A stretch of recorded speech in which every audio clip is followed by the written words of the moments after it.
ஓம் சாய்ராம். என் அன்பு செல்லமே, என்னுடைய அழகான தங்கமே, ஏன் சாயி எனக்கு மட்டும் எதுவுமே சுலபமாக கிடைக்கிறதே இல்லை. போராட்டம், வேதனை, கவலை இப்படின்னு மாறி மாறி வருது. ஆனால் ஒரு விஷயத்த நான் கேட்டேன், எனக்கு தெய்வம் உடனே கொடுத்துருச்சு. நல்ல விஷயத்த என் தெய்வம் அமைச்சிட்டு நான் கேட்டேன். திடீர்னு பாருங்க, எனக்கு எல்லாமே அந்த தெய்வம் கொடுத்துட்டுன்னு ஏன் சாயி என்னால் சொல்ல முடியல. எனக்கு ஏன் சாயி இவ்வளோ மனவேதனையை கொடுக்குற? ஒரு நாளாவது நான் கேட்ட உடனே ஒரு விஷயம் கிடைச்சிருக்கா? நான் கேட்ட உடனேயே வாழ்க்கையில் நல்லது நடந்திருக்கா? எப்பயுமே நான் கேட்டு அதுக்காக பல போராட்டங்களை அனுபவித்து பல போராட்டங்களை சந்திச்சு தானே சாயி எனக்கு எல்லாமே நீ கொடுக்குற அப்படின்னு நீ நினைக்கிற. அம்மா, ஒரு விஷயத்தை நீ அடையணும் அப்படின்னு நீ நினச்சனா ஒன்று நல்லா தெரிஞ்சுக்கோங்க. ஒரு விஷயத்த நீ அடையணும் அப்படின்னு நீ நினைக்கிற வச்சுக்கோயேன், அந்த விஷயத்தில் உடனே கிடைக்கிது அப்படின்னா அந்த விஷயம் உன்னை விட்டு உடனே போக போகுது அப்படின்னு அர்த்தம். அதுவே ஒரு விஷயத்தை நீ கேட்டு அது பல போராட்டங்களை நீ சந்தித்து உனக்கு ஒன்று கிடைக்கிது அப்படின்னா அது உனக்கு நிலையாக இருக்க போகுதுன்னு அர்த்தம். இப்போ சமீப காலமாக உன்னுடைய வாழ்க்கையில் ஒரு விஷயத்துக்கு நீ அதிகமாக ஆசைப்படுற, அந்த விஷயம் கிடைக்கல அப்படின்னும் நீ நினைக்கிற. ஆனால் நான் மட்டும் ஒன்று சொல்வேன், நீ போராடுறல்ல, அது வீண் போகாது. நீ வாழ்க்கையில் நீ நினைக்கிற ஒவ்வொன்றும் நீ போராடினாலும் நிச்சயமாக அது கிடைக்கும். நான் சொல்கிற ஒரு விஷயத்த நல்லாவே ஞாபகம் வச்சுக்கோங்க. அது என்ன தெரியுமா? போராடுறியா, கஷ்டம் இருக்கா, அந்த இடத்துல வெற்றி இருக்கும். நீ போராடலையா, உடனே உனக்கு எல்லாம் கிடைக்குதா, அந்த இடத்துல தோல்வி வரும். ஆரம்பத்தில் எல்லாம் சாதாரணமாக கிடைக்கணும்னு தோணும், ஆனால் அது நிலையாக இருக்காது. மெதுவாக கிடைக்கிறது மட்டும்தான் நிலையாக இருக்கும். அப்போதான் வெற்றியுடைய ருசியும் தெரியும். கஷ்டப்படுறவன் நிச்சயமாக நல்லா இருப்பான். அவனுடைய வாழ்க்கையில் வளர்ச்சியும் ஒவ்வொரு நாளும் ஏற்றமாகவே இருக்கும். அதுவே நீ கேட்குற மாதிரி உடனுக்குடனே கொடுத்துட்டா வலி வேதனைங்கிறது தெரியாமலும், அதே நேரம் உன் வாழ்க்கையில் எப்படி நமக்கு இதெல்லாம் கிடைச்சது, இதை அடையிறதுக்கு எத்தனை கஷ்டப்பட்டோம் அப்படிங்கிறதெல்லாம் மறந்து போயிடும். புரிஞ்சுதா?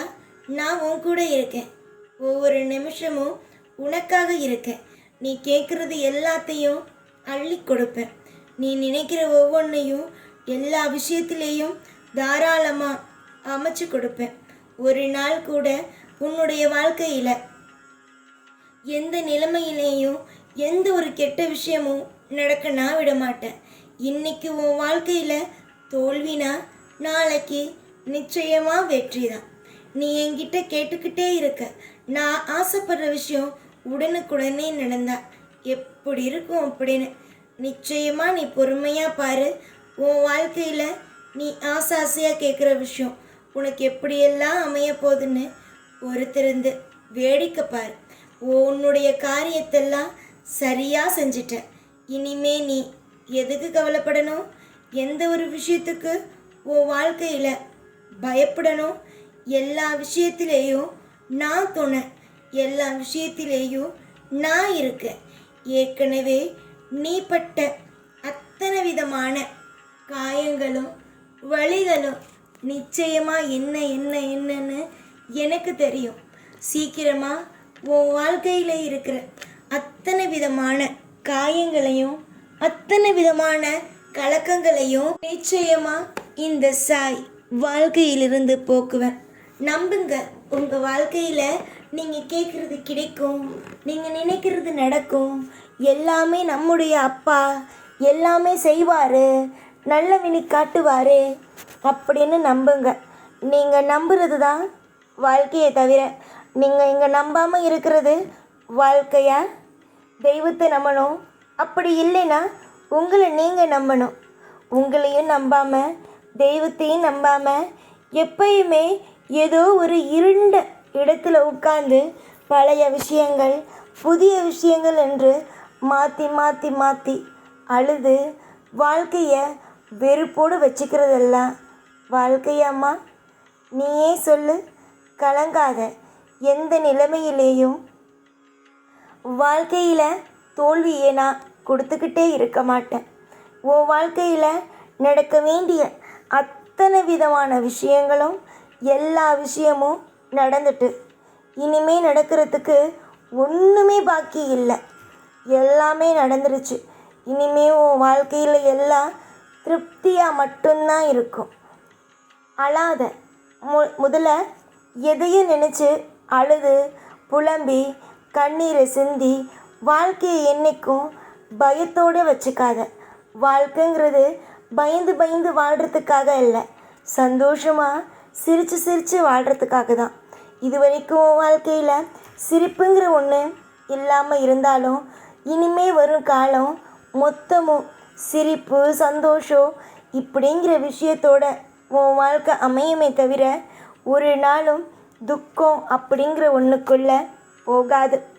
அதே நேரம் உன்னை கஷ்டப்படுத்தி வேடிக்கை பார்த்தாங்க பார்த்தியா, உன்னுடைய வாழ்க்கை வீணாக போகணும், நீ என்றைக்குமே ஒரு நரகத்தில் இருக்கிற மாதிரியே இருக்கணும், நீ எப்பயுமே சந்தோஷமாகவே இருக்கக்கூடாது, கஷ்டத்தை மட்டுமே அனுபவிக்கணும் அப்படின்னு நினச்சாங்க பார்த்தியா, அவங்க எல்லாமே என்ன நினைக்கிறாங்களோ அப்படியே ஆகும்.